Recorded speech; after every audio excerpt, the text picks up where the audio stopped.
The irregularities alleged in the writ petition were primarily pertaining to TET 2014, through which the candidates earned the eligibility to participate in the interview and aptitude test. While deciding the issue urged, the court went beyond the pleadings and cancelled the appointments made upon a purported finding that no aptitude test was held.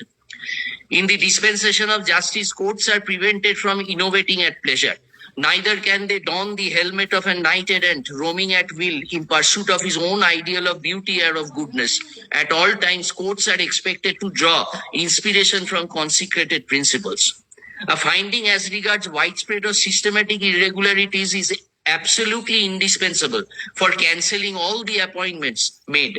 For cancellation of the entire examination, there must be as a rule possibility of systemic malaise as borne out by materials on record. Assessment of the data does not indicate systemic cheating. It also needs to be mentioned that during the period of service rendered by the appellants, there had been no allegation regarding the integrity or efficiency of those teachers.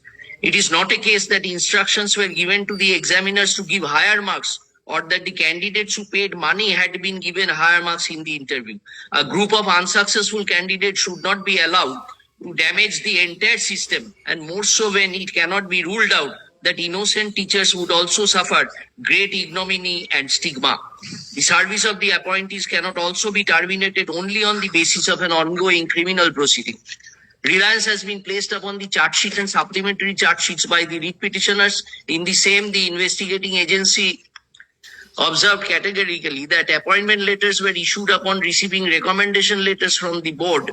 Findings arrived at by investigating authority would not reveal that the appointed candidates were involved in any corrupt practices. Upon investigation, it was ascertained by CBI that irregularities exist in respect of 264 candidates who were given grace marks and were identified. Additionally, 96 candidates also did secure qualifying marks were appointed and they were also identified. Subsequently, these 96 candidates were terminated, but they are still continuing service on the strength of order passed by the Honorable Supreme Court. In view of such identification, the allegation of fraud and corruption pertaining to the entire recruitment process is not sustainable.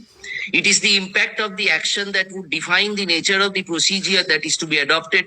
The effect of any direction for re-examination at this stage would have a dissimilar impact upon the appointees. Any such direction for re-examination would fail to secure fair play in action.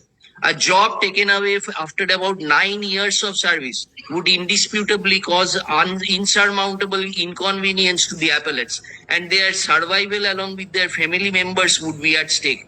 In such circumstances, and considering the enormity of the impact, we are not inclined to uphold the cancellation of appointment of 32,000 teachers who have worked in the post for a long period. For the reasons as discussed, the judgment impugned is set aside and all the appeals and the connected applications are disposed of. Grateful, Madam.